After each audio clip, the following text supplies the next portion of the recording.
Avant toute chose, je dirais qu'un procès bien préparé, j'entends ici par procès la présentation des thèses par les parties en présence devant les juges qui seront amenés à juger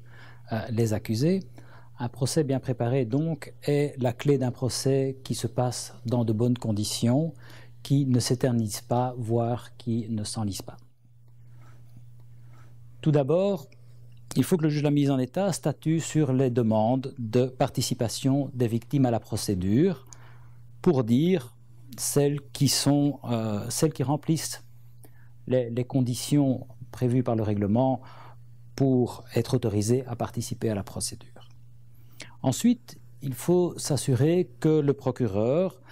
ait transmis à la défense et aux victimes participant à la procédure toutes les pièces qu'il entend produire au procès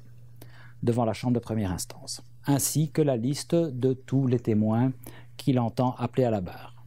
Il faut également que le procureur transmette à la défense les pièces qui sont à décharge dont il disposerait, c'est-à-dire celles qui sont susceptibles d'être utilisées pour démontrer l'innocence des accusés.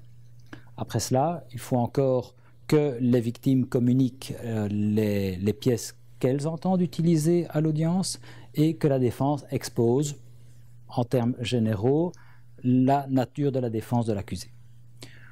Le juge de la mise en état doit coordonner ces échanges et préparer un plan de travail qui contient les obligations des parties et des victimes dans cette phase préparatoire de la procédure.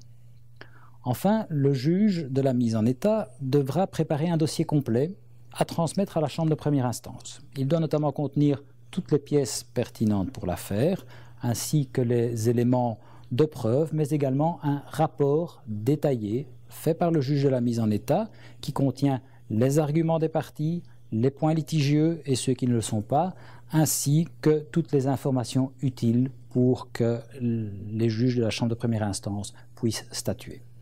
Une fois que toutes ces étapes de la phase préparatoire du procès auront été franchies, le juge de la mise en état transmettra donc